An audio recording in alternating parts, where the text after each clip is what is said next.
So, you got to give Jedd Fisch some credit for at least being a little bit honest. All right. So he was introduced as the brand new head coach of Washington. And, of course, there's been this conversation going on about these coaches and they'll commit to a place, but how long they're actually going to be there. And so he was asked about it at his introductory press conference and gave as honest of a response as you could possibly get.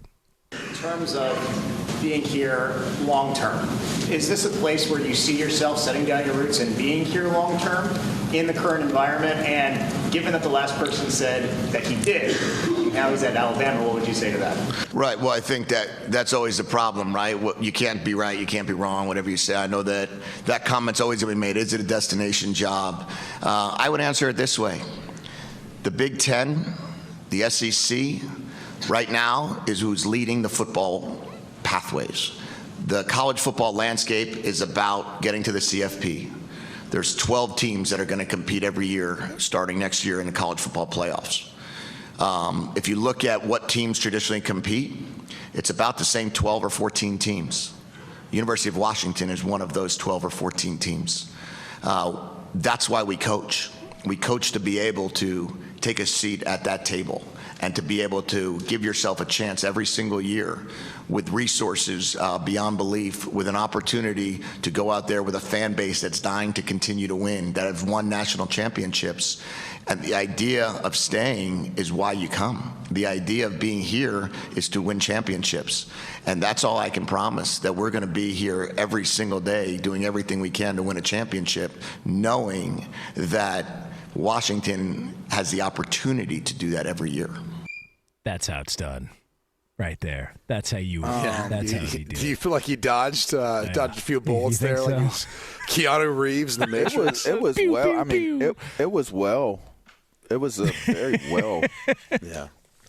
Can I give you guys response. Some stats on Jedd Fisch? Yep. He got into coaching in 1997. So what is that? 27 years ago? Is that right? He's been 16 different places. Think about that. He's literally moved on average every year. He's and friendly. That's not all head coaching either. That's like, offense coordinator and stuff like that. No, quarterback coach. Right. I mean, obviously, the beginning of his career, he started off in, various roles or positions. But, like, from college to NFL as an offensive assistant to a wide receivers coach to back in college as an OC quarterback coach to back as a quarterback coach to back in college as an offensive coordinator to the NFL as an offensive coordinator to Michigan as a pass game coordinator, wide receiver coach. I mean, it's all been somewhere between wide receiver coach, quarterback coach, offensive assistant, quality control, pass game coordinator, offensive coordinator, head coach. It's all somewhere in that realm of things. But it does lend to you like this thought of, yeah, man, these guys are just in it for the money. Like, you could say whatever you want in a press conference, and this isn't a slight on the coaching profession or anything else that's a part of it. But if you look through his history, and that's why it's such a fair question, I think he answered it as pretty much honest as he could answer. Like, Washington's now going to be a part of the Big Ten. They're going to have the funds necessary to compete, try to win a national championship. There's an expanded playoff. They made the playoff anyway. Like, all those things line up. But the thing that really stood in his way is when you're a public employee in the state of Arizona, you can't have longer than a 5-year contract. That becomes difficult then. So if you want to have a 5-year deal, let's say round numbers, $7 million per year, that's what the budget is, right, at that school, that place. All right, you can see a $35 million. What happens if you could have had a 7-year, $7 million deal? I mean, that's ultimately what you're looking for, because there's going to be a number per year at a lot of these schools where coaches can only make so much. Like, that's just what they have in their budget. So then the next step, if you're negotiating a deal, you're trying to get that deal as long as humanly possible, because then the university's on the hook and there's going to be a buyout, but that money is going to be guaranteed to you unless there's some sort of buyout where you can negotiate that. But you could make an additional. Now he's maybe he's making 7 years, $7 million. That's an extra $14 million that you couldn't have in Arizona. that you now have as the coach of the Washington Huskies. So, look, again, I'm not taking a shot at coaches for trying to go get paid more and trying to take advantage and do all that. But I do hope a lot of these young men and women who are in college sports understand you go select that school for that education, that opportunity to go play and everything else. If you're good enough, NIL money will come. But don't do it based on the person. Don't do it based on the coach, because there's a chance that coach ain't going to be there. If they're bad enough, obviously they're going to move on from the coach. And if the coach is good enough, he might move on from that spot. So it is what it is in the world of college sports right now, both for players and coaches. It's a very transient type of situation going on. I'm going to take the last part of what you said and say it's not an appropriate question. And the reason why I don't think it's appropriate is for the simple fact that ask the University of Washington, are you going to keep him forever? Are you going to plan on staying with Jedd Fisch? Are you going to stay with him?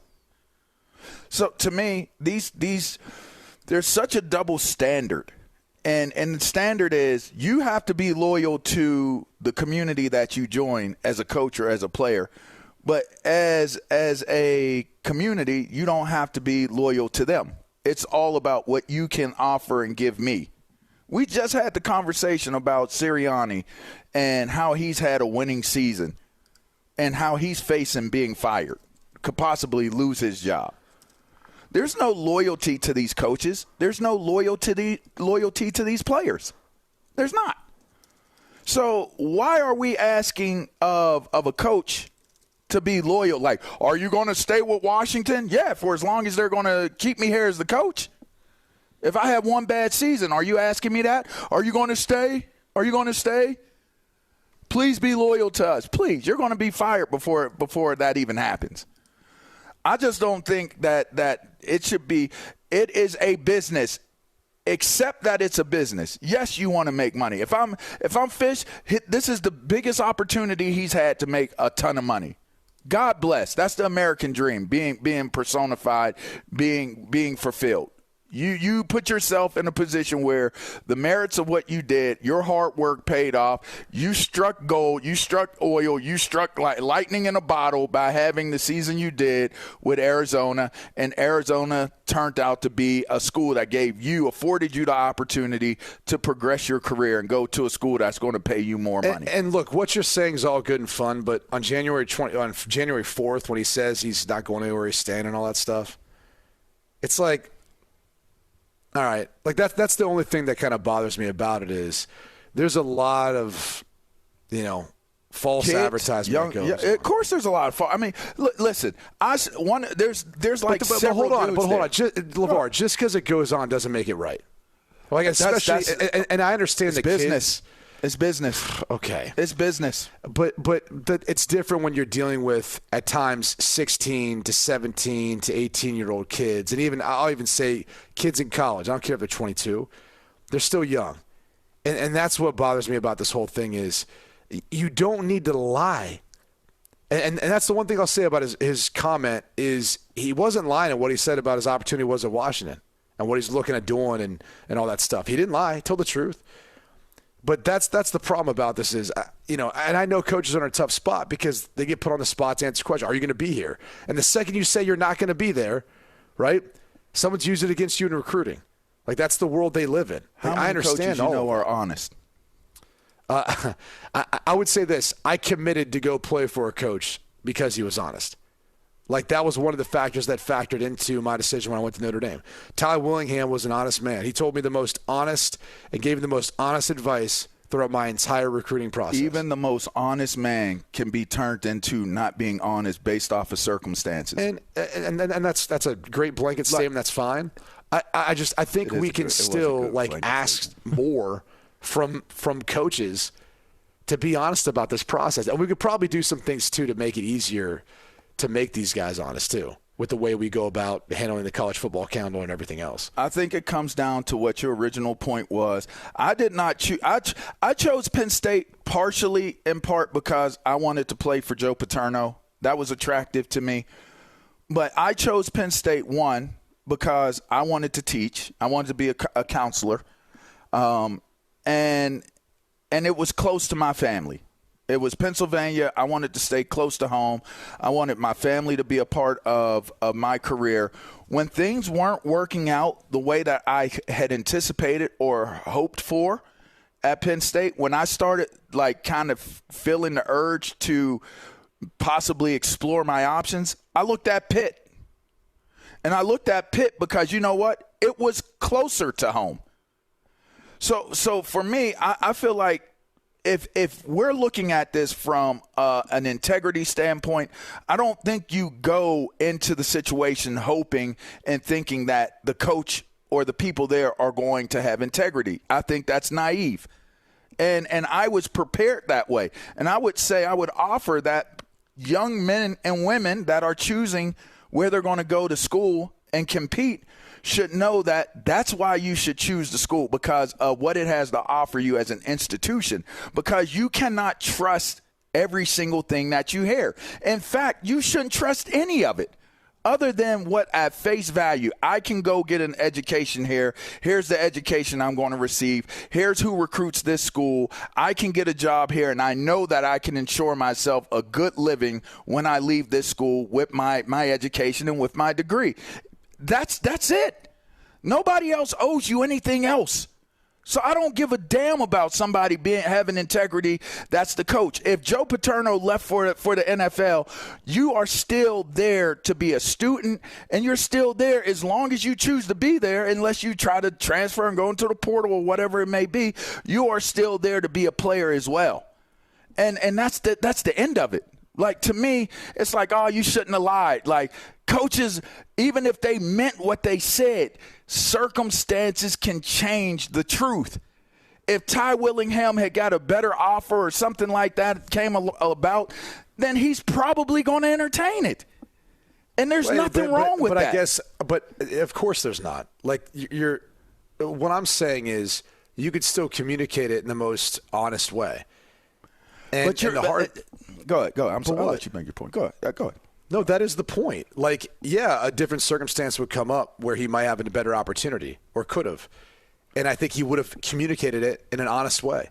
I don't think that honest people, have to always just say, well, the circumstances changed, so I have to lie about it. No, you don't. Like, you can just be honest about it. And again, it goes back to the initial point. Like, I think how he answered that question, because it was kind of a trap question or a tricky question in the world of college sports. Like, obviously, Jedd Fisch is coached in the NFL. If he wants to go to the NFL, if things go well at Washington, he gets those interviews, of course he's going to go, right? Like, how many coaches right now would be like, yeah, I don't want to have to recruit. I don't want to have to deal with NIL. I don't want to have to deal with the craziest of the college football calendar.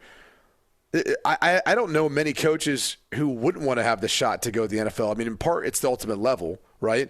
And I think as competitors, you always want to get there. But there's a lot of stuff going on right now in college football or in college sports in general where you're like, man, like, if this stuff doesn't get fixed, like, I want to look for something else where there's more structure, there's more format to it. My whole thing's just like, you got to be careful with what you're listening to with some of these kids.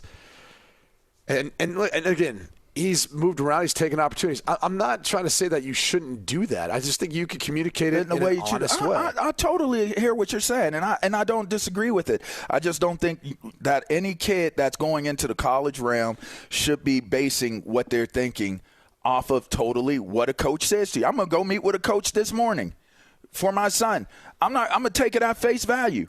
You're not going to, like, oh, your son will play early. He can play right away, this, that, and other. Well, maybe I don't want him to play right away. Maybe you're not telling me the right answers that I want to hear, but you're saying what you think I want to hear. You have to base it off of all the information that you pull together and make sure that your child is equipped to understand what it is that they're stepping into, which is a job role while you're getting educated.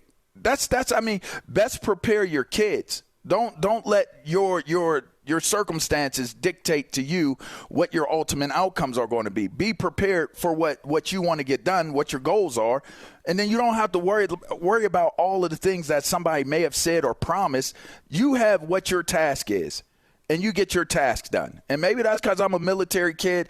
I don't let the circumstances outside of my control dictate what my ultimate outcomes are going to be, because I already know what my mission is. and I'm going after my mission, and it doesn't matter who it is, what it is, why it is, outside of who I came up with that mission with, which was my parents. They are the only ones. If my parents lied to me, then that's different. Anybody outside of my family unit that lies to me, God bless. It's up to you. That's on you. You live with that. But that doesn't change my mission. My mission is my mission, so you could say whatever it is that you'd like to say. I'm coming into it knowing what I want to get done out of it, and that's what it's going to be. And if I can't get that done there, then we'll have the conversation from there. But that's kind of, for me, I just don't, coaches come and go. It's always going to be that. Coaches come and go, so do players. That's how I look at it. Well, listen, it's two pros and a cup of Joe What about here you, on Jonas? Fox Sports Radio. I look at coaches in college football like strippers. Everybody's working it. Like I just, Work that pole. it's a business. Everyone's going to do what they do. Pole, so. assassin, fish. Yeah, I don't get my hopes up. I just assume everybody's lying anyways. That's my philosophy.